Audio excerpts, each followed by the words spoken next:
Thank you for joining us for the 2-minute drills. I'm Aram Talegian, joined by Fred J. Robledo. Freddie, the Kings of Cameron, the rivalry game, it's arrived. One of my favorites, and you're going to be there on Friday. Yeah, I was there last year, and I'll be there on Friday. This is at West Covina, Tyberg Field. West Covina, 2-0, Freddie, hosting South Hills, which is 1-1. Big rivalry game, Fred. Needs no introduction, really. And I saw South Hills last week against Bonita, and I came away from that game thinking neither one of these teams were that much better than the other. I thought if they played 10 times, it could probably be 5-5, but Bonita got them that night. I'm not ready to totally give up on South Hills. I think Adam Goss, the way that they're playing him right now, kind of in a utility role where he's a quarterback, a running back, receiver. I mean, he does a little bit of everything for them, and I think their defense is good enough. They gave up some big plays against Bonita. There were some turnovers in that game, but I'm not totally ready to sell on South Hills just yet. This is still a great game. Now, for West Covina, you look at their first 2 wins. They go out of the fishbowl, out of the valley. They beat Colony. Traditionally good teams. We don't know how great they are now. Then they beat Long Beach Wilson, which is not a traditionally great team in the Pac-5. I think you compared them more to something you would see in the Southeast, which I probably... San Gabriel Valley. Yeah, San Gabriel Valley. Just because last year, this was a team, Long Beach Wilson, that lost to Paramount, and Paramount was a team that West Covina took care of in the first round of the playoffs. So, but the thing I say about teams like Long Beach Wilson, and I looked at their schedule from last year, I mean, all 10 games, they're tough games. They play a lot of tough non-league games, and they were competitive in some of those, so they're used to playing that kind of animal, which teams in the Southeast may see only 1 or 2 of those games a year. So there's certainly got to be talent on that team. I mean, because they can compete. And I think for West Covina, everyone's saying, that's just a terrible team. They're not a real Pac-5. I don't think they're getting enough credit for going down there and beating that team. I mean, a Pac-5 school, still a Pac-5 school. Those teams are used to playing those schedules. So I catapulted West Covina to number 2 in the rankings this week, and I know you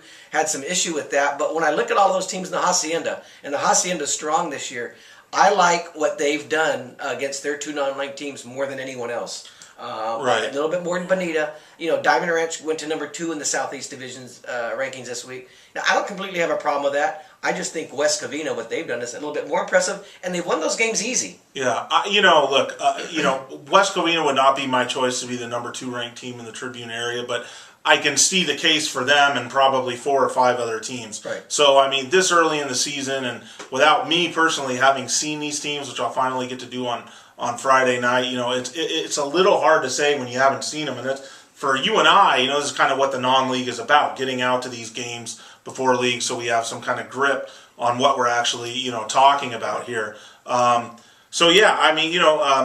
I was at this game last year. South Hills played West Covina tough, but ultimately West Covina was just plainly tougher. And that's, saying something, Freddie, because, South Hills had the big line last year. They played that kind of brute style, and it was lost on West Covina. And West Covina, and I think they'll have this again this year, I think has a little bit of an outside speed edge on these guys. Remember, South Hills doesn't have Alex Powell, the Charter Oak transfer, back yet.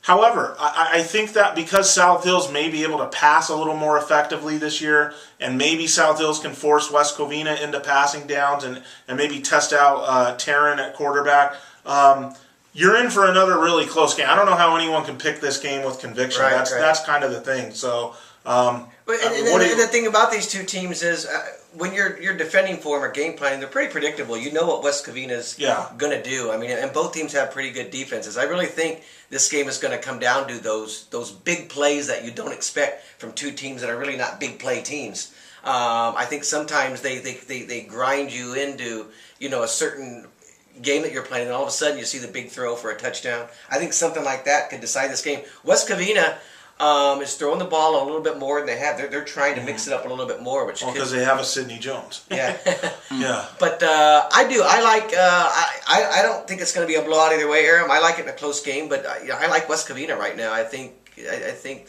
they've handled South Hills. I think they've kind of got a little mental ownership on South Hills the last few years, and I still think they're the better team.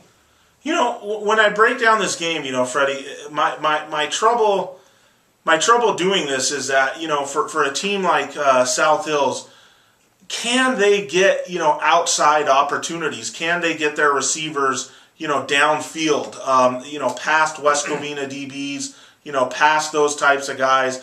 That's my big question in this game. If they can, then maybe they can throw to them and get them open. But see, West Covina, I don't think they're really sweating South Hills on the outside, so it makes it kind of an easy spot for them to kind of just have to defend against the run. Maybe force them to throw and see what happens. But still, I like South Hills' balance. This was a close game last year. I'm going to go with South Hills here in a close game. Yeah, they may force West Covina into some uncomfortable spots, if the flow is right. And the same could be said for them. I expect another close rivalry game here. Freddie's got West Covina. I've got South Hills. I'll be out there on Friday night at West Covina High School for this one. Get out there. It's the Kings of Cameron. Big rivalry game. Enjoy it.